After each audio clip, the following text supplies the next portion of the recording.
வணக்கம் நண்பர்களே, நாம் இன்னைக்கு இந்த வீடியோவில் என்ன ஒரு முக்கியமான தகவலை பற்றி தெரிஞ்சுக்க போகிறோம் அப்படின்னு சொல்லிட்டு பார்த்தீங்கன்னா, சிடபிள்யூசி சீசன் 6-7 நடந்த இந்த இஷ்யூ தான் இன்றைக்கி சமூக வலைதளங்களில் மிகப்பெரிய வைரலாக போயிட்டுருக்கு. அதுலேயும் ஒரு முக்கியமான விஷயம் என்ன அப்படின்னு சொல்லிட்டு பார்த்தீங்கன்னா, மாகாபா ஆனந்த், புகழ் மற்றும் கானா வினோத் இவங்களுக்கும் வாட்டர்மெலன் ஸ்டார் அப்படின்னு சொல்லிட்டு சொல்லப்படுற திவாகருக்கும் நடந்த அந்த பிரச்சனை அப்படிங்கிறது இன்றைக்கி பெரிய லெவலில் ஒரு இஷ்யூவாக போயிட்டுருக்கு. அதுக்கு ஒரு முக்கியமான காரணம் என்ன அப்படின்னு சொல்லிட்டு பார்த்தீங்கன்னா, கமிஷனர் ஆஃபீஸில் இன்றைக்கி திவாகர் அந்த பெட்டிஷனை வந்து கொடுத்துருக்காங்க. தன்னை வந்து இரும்பு ராடால் மாகாபா மற்றும் அவருடைய அசிஸ்டன்ட் புகழ் மற்றும் அவருடைய அசிஸ்டன்ட் வந்து தாக்கியிருக்காரு அப்படின்னு சொல்லிட்டும், அதனால காலில் வீக்கம் ஏற்பட்டு நான் வந்து ஹாஸ்பிட்டலைஸ் ஆகி இப்போ தான் நான் வெளியில் வந்திருக்கேன்.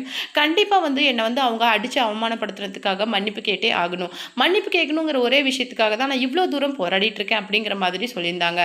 அது மட்டும் இல்லாமல் திவாகர் என்ன சொல்லியிருந்தார் அப்படின்னு சொல்லிட்டு பார்த்தீங்கன்னா, என்ன போலீஸ்காரங்க வந்து நீங்கள் வீட்டுக்கு போங்க சார், நாங்கள் வந்து விசாரிச்சுட்டு உங்களை கூப்பிட்றோம் அப்படின்னு சொன்னாங்க. இல்லை நான் இங்கே தான் இருப்பேன், எனக்கு வந்து இது சென்னையில் எனக்கு யாரையும் தெரியாது, அது மட்டும் இல்லாமல் நான் இன்னும் ரூமும் போகல, நான் சொந்த ஊருக்கும் போகணும், நீங்கள் இந்த விஷயத்த விசாரிக்கிறேன்னு சொல்லுங்கள், நான் அப்போ தான் இந்த இடத்த விட்டே போவேன் அப்படின்னு சொல்லிட்டு அங்கே வந்து ஒரு தர்ணா போராட்டம் மாதிரி அதில் ஈடுபட்டிருக்காரு.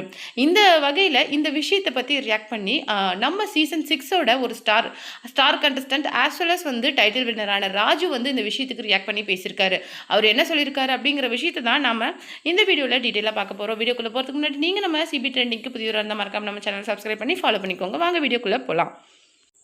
ராஜு என்ன சொல்லியிருக்காரு அப்படின்னு சொல்லிட்டு பார்த்தீங்கன்னா, ஃபர்ஸ்ட் ஆஃப் ஆல் இந்த நியூஸை நான் கேட்டோடனே எனக்கு எவ்வளோ கோவம் வந்துச்சு அப்படின்னு சொல்லிட்டு அதுக்கு ஒரு அளவே கிடையாது. ஏன்னா அங்கே இருக்கிற குக்ஸாக இருக்கட்டும், இல்லை கோமாளிஸாக இருக்கட்டும், ஜட்ஜஸாக இருக்கட்டும், அவங்களுக்குள்ள எல்லாருக்குள்ளேயுமே ஒரு ஒரு அபரிவிதமான ஒரு பாசம் அப்படிங்கிறது. இன்ஃபேக்ட் எனக்கு சிடபிள்யூசி செட்டில் வந்து நிறைய அனுபவங்கள் வந்து கிடைச்சிது. நிறைய நண்பர்கள், அது மட்டும் இல்லாமல் புகழோர் இருக்கட்டும், குரேஷாக இருக்கட்டும், எனக்கு ரொம்ப நெருங்கிய நண்பர்கள். அதுவும் புகழோட கேரக்டர்லாம் அவ்வளோ சூப்பர்பு. நாம் அவனை எவ்வளோ கலாச்சாலும் சரி, இல்லை அவன் யாரையாவது கலாச்சாரம் சரி, அதெல்லாம் உங்களுக்கு ஆன் ஸ்க்ரீனில் மட்டும்தான் தெரியும். ஆனால் இந்த பக்கம் வந்து யாராவது ஒரு நியூ கமர் அவ்வளோ ஒரு புது ஜோக் சொல்லிட்டா கூட அவன் அவ்வளோ என்கரேஜ் பண்ணுவான். புகழ்லாம் அந்த மாதிரி ஒரு கேரக்டர். அது மட்டும் இல்லாமல் அவன் என்கிட்ட வந்து ஆரம்பத்துலேருந்து நிறைய விஷயம் சொல்லியிருக்கான். அதில் ஒரு முக்கியமான விஷயம் என்ன அப்படின்னு சொல்லிட்டு பார்த்தீங்கன்னா, ஆனால் இந்த மாதிரி எனக்கு ஒரு வீடு வாங்கணும், கார் வாங்கணும், இந்த மாதிரி ஒரு ஆசைகளை சொல்லியிருக்கிறான். ஆனால் அப்படி இருக்கிற நபரை இன்னைக்கு திவாகர் பேசின வார்த்தைகள்லாம் நினைக்கும்போது குடிச்சிட்டு பண்ணியிருக்காங்க. அது மட்டும் இல்லாமல் லேடிஸ் மேட்டரில் வீக்கு, அவன் புகழும் தானே மிஸ்பிஹேவ் பண்ணியிருக்கான் நிறைய லேடிஸ் கிட்ட. இது வரைக்கும் அந்த குக்கு கிட்டலாம் ரொம்பவும் தப்பாக பேட் டச் பண்ணுறது, அது மட்டும் இல்லாமல் மிஸ்பிஹேவ் பண்ணுறது எல்லாருமே அவரும் தானே பண்ணியிருக்கான். நான் அந்த மாதிரி எதுவுமே பண்ணலையே அப்படின்னு சொல்லிட்டு உன்னை புகழ் கூட கம்பேர் பண்ணி பேசாத. புகழ் வந்து இன்னைக்கு நிஷாக்கா கிட்ட பேசினா கூட சாரி, இந்த மாதிரி ஏதாவது தப்பான எடுத்துக்காதீங்க அப்படின்னு சொல்லிட்டு பிகின் ஸ்க்ரீன் வந்து அவன் பேசுவான். அவனும் நீயும் ஒன்னா, அவனையும் உன்னையும் நீ சேர்த்து வச்சு பேசாத. மாகாபா ஆனந்தெல்லாம் என்ன சொல்லி வச்சிருக்கிற, ஒரு பெக்கு போட்டுட்டு தான் வந்து அவர் நிப்பார்னு சொல்லியிருக்கிற, அது உனக்கு எவ்வளவு கேவலம் தெரியுமா? அது மட்டும் இல்லாமல் மாகாபா ஆனந்த் கிட்டத்தட்ட இந்த இண்டஸ்ட்ரியில் குறைஞ்சது ஒரு 6 இயர்ஸ் இருக்காரு. நிறைய படத்தில் கேரக்டர் ஆர்டிஸ்டாக பண்ணியிருக்காரு.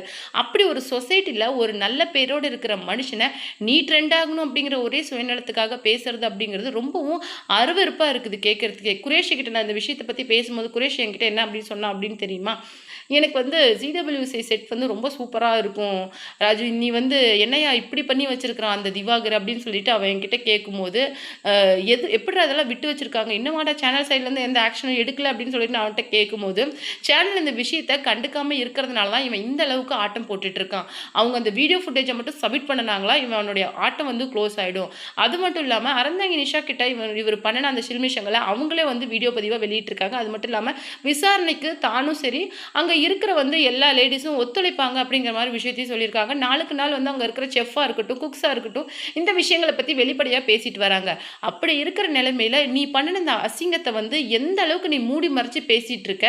அது மட்டும் இல்லாமல் நான் வந்து நீ கலைத்தாய் மேலே சத்தியம் பண்ணுறதும், உன்னுடைய ஃபிசியோதெரப்பி ஸ்டடீஸ் மேலே சத்தியம் பண்ணுறதும், நீ பேசின இன்னொரு முக்கியமான விஷயம் என்ன, நீ சூரியனை விட பெட்டரா, நீ சின்ன சின்ன இதெல்லாம் பண்ண தேவையில்ல, ஸ்ட்ரைட்டாக ஹீரோ ஆயிடலாம். ஏன்னா அவருக்கு வந்து நிலைமை அப்படி, அவர் அந்த மாதிரி சின்ன சின்ன ரோல்ல இருந்து 100 பேருக்கு நடுவில் நின்று வந்தவர். ஆனால் நான் வந்து அப்படி தேவையில்லை அப்படின்னு சொல்லிட்டு எல்லா லெஜன்ஸையுமே இன்னைக்கு கஷ்டப்பட்டு உழைச்சி முன்னேறி உட்கார்ந்தவங்களை வந்து ஈஸியாக பேசுகிற. ஒவ்வொருத்தருக்கும் ஒரு படத்தில் ஒரு ரோல் கிடைக்குதுன்னா அதுக்காக அவன் எந்த அளவுக்கு உழைக்கிறான், எந்த அளவுக்கு சாகுறான் அப்படிங்கிறது உனக்குலாம் என்ன தெரியும்? உன்னை கூப்பிட்டு இன்டர்வியூ எடுக்கிறவனை பிடிச்சி அடிக்கணும், உன்னை ஒரு ஆள் அப்படின்னு சொல்லிட்டு உன்னை ஏர்போர்ட்லையோ இல்லை எங்கேயோ ஸ்பாட் பண்ணி பேசுகிறவனை பிடிச்சி அடிக்கணும். அதனால தானே இன்னைக்கு நீ நடிப்பு அறக்குன்னு சொல்லிட்டு தேவையில்லாத விஷயங்கள்லாம் பண்ணிட்டு இருக்கிற. எனக்கு தெரியல உன்ன மாதிரிலாம் ஒரு ஆளை எப்படி சேனல் சூஸ் பண்ணி பிக் பாஸில் போட்டு இன்னைக்கு சிடபிள்யூசி வரைக்கும் கொண்டுட்டு வந்திருக்காங்க. ஏன் அப்படிங்கிற ரீசன் எனக்கு இது வரைக்கும் புரியல. அவ்வளோ பேரை கேட்டாலே எனக்கு அருவருப்பாக இருக்குது. பெண்கள் கிட்ட தப்பா நடந்துக்கிறது அப்படிங்கிறது எந்த ஒரு ப்ரொஃபஷன்லயுமே ஏத்துக்க முடியாத ஒரு விஷயம். அப்பேற்பட்ட விஷயத்த நீ செஞ்சுட்டு, இன்னைக்கு கொஞ்சம் கூட கூச்சமே இல்லாம, இன்னைக்கு சொசைட்டில நடமாடுறது மட்டும் இல்லாம, தாக்கிட்டாங்க. அது மட்டும் இல்லாம, அவங்களுக்கு வந்து ஜெலசி உன் மேல அப்படின்னு சொல்லிட்டு எத்தன அலிகேஷன நீ அவங்க மேல வைக்கிற. கண்டிப்பா வந்து இந்த விஷயங்களுக்கு சேனல் ரியாக்ட் பண்ணா, உன் மேல சிவியரான ஆக்ஷன் கண்டிப்பா சேனல் சைட்லருந்து எடுப்பாங்க. அத எதிர்கொள்றதுக்கு நீ தயாரா இருந்துக்கோ. அது மட்டும் இல்லாம, மீடியாவுல நீ இருந்த இடமே தடம் தெரியாத போயிடும். எந்த ஒரு ப்ரொஃபஷனுக்குமே அடக்கம், ஒழுக்கங்கிறது ரொம்ப முக்கியம். அந்த வகையில நீ பண்ணிட்டு இருக்க இந்த விஷயங்கள் எல்லாம் பார்க்கும்போது ரொம்பவும் அருவெறுப்பா இருக்குது அப்படின்னு சொல்லிட்டு சொல்லியிருக்கிறாங்க. அது மட்டும் இல்லாம இன்னொரு முக்கியமான விஷயம் என்ன அப்படின்னு சொல்லிட்டு பார்த்தீங்கன்னா, இப்போ வந்து ரொம்பவும் அரசியல்ல விறுவிறுப்பா இருக்கிற இந்த நேரத்தில கூட குரேஷியும், ராஜுவும் இந்த விஷயத்துக்கு ரியாக்ட் பண்ணி பேசியிருக்கிறத பார்க்கும்போது எல்லாருக்குமே சந்தோஷமா இருக்குது. அது மட்டும் கிடையாது, மாகாபாவுக்கும், புகழுக்கும் சப்போர்ட்டிவா இன்னைக்கு ராஜு இந்த வீடியோ பதிவ வெளியிட்டிருக்கிறது அப்படிங்கிறது எல்லாராலயும் ரொம்ப ஆச்சரியமான ஒரு விஷயமாவும் பார்க்கப்படுது. இந்த நேரத்துல திவாகர் வந்து இப்போ கமிஷனர் ஆஃபீஸ்ல கம்ப்ளைண்ட் பண்ணிட்டு, தன்னை வந்து தன்கிட்ட மன்னிப்பு கேட்டா மட்டும் தான் இந்த கம்ப்ளைண்ட்ட வாபஸ் வாங்குவேன் அப்படின்னு சொல்லிட்டு, அது மட்டும் இல்லாம மன்னிப்பு கேட்காத வரைக்கும் இந்த விஷயத்த தான் விட போறது இல்ல அப்படின்னு சொல்லிட்டு வந்து பொய்க்கு மேல பொய்யா அடிக்கிட்டே இருக்காங்க. இதுக்கு மேல வந்து சேனல் சைடு வந்து சும்மா இருக்க மாட்டாங்க. சிவியரான ஒரு ஆக்ஷன் எடுப்பாங்க அப்படிங்கிற ஒரு நியூஸும் வந்திருக்குது. அது எந்த அளவுக்கு உண்மை அப்படிங்கிறது தெரியல. ஆனா அப்படி இருக்கும்போது திவாகரோட நிலைமை தான் எல்லாருமே பார்க்கறதுக்கு வெயிட் பண்ணிட்டு இருக்காங்க. இது ஒரு புறம் இருக்க மாதம்பட்டி ரங்கராஜோட இஷ்யூ இன்னைக்கு ஒரு ஃபைனலாக ஒரு முடிவுக்கு வந்தது. ரொம்ப நாளாக மாதம்பட்டி ரங்கராஜுக்கும் ஜாய் கிறிசெல்லாவுக்கும் இல்லீகலாக மேரேஜ் இருந்தது ஆயிடுச்சு, இல்லீகல் அஃபேர் இருந்தது. அதன் மூலமாக தான் அவங்களுக்கு ஒரு பாய் பேபி பிறந்திருக்கு அப்படிங்கிற மாதிரி நிறைய இஷ்யூஸ் போயிட்டு இருந்தது. ஸ்டில் நவ் அதாவது 10 மந்த்ஸ் வரைக்குமே அவங்க ப்ரெக்னெண்ட்டாக இருக்கும்போது இந்த விஷயத்துக்காக ஜாய் கிறிசெல்லா வந்து இந்த பேபி வந்து மாதம்பட்டி இதுதான் அப்படின்னு சொல்லிட்டு போராடிட்டு இருந்தாங்க. ஃபைனலாக அந்த போராட்டத்துக்கு ஒரு முடிவு வந்துருச்சு. அவங்களுடைய பேபியான ராகா ரங்கராஜ் வந்து மாதம்பட்டியோட சைல்டு அப்படின்னு அஃபிஷியலாக ஒரு டிஎன்ஏ ரிப்போர்ட் அப்படிங்கிறது வந்துருச்சு.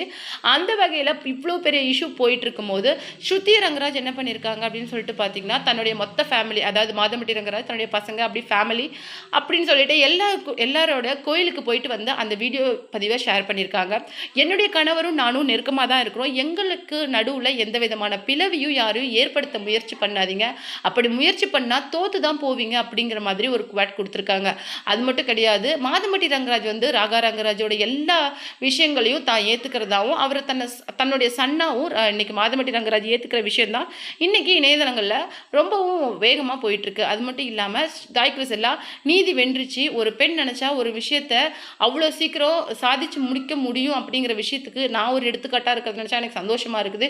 இன்னைக்கு என்னுடைய பையனான ராகா ரங்கராஜுக்கு இனிஷியல் கிடைச்சிருச்சு. அது மட்டும் இல்லாமல் இன்னைக்கு மாதம்பட்டி குரூப்ஸ்க்கு என்னுடைய பையன் ஒன் ஆஃப் த ஒரு வாரிசாக ஆயிட்டான் அப்படிங்கிறது எனக்கு ரொம்ப சந்தோஷமாக இருக்குது. என்னுடைய லவ், என்னுடைய பேஷன்ஸ் எல்லாமே ஜெயிச்சிடுச்சுன்னு நினைக்கும் போது எனக்கு ரொம்பவும் சந்தோஷமாக இருக்குது அப்படிங்கிற விஷயத்தையும் ஜாய் கிறிசெல்லா ஷேர் பண்ணியிருக்காங்க.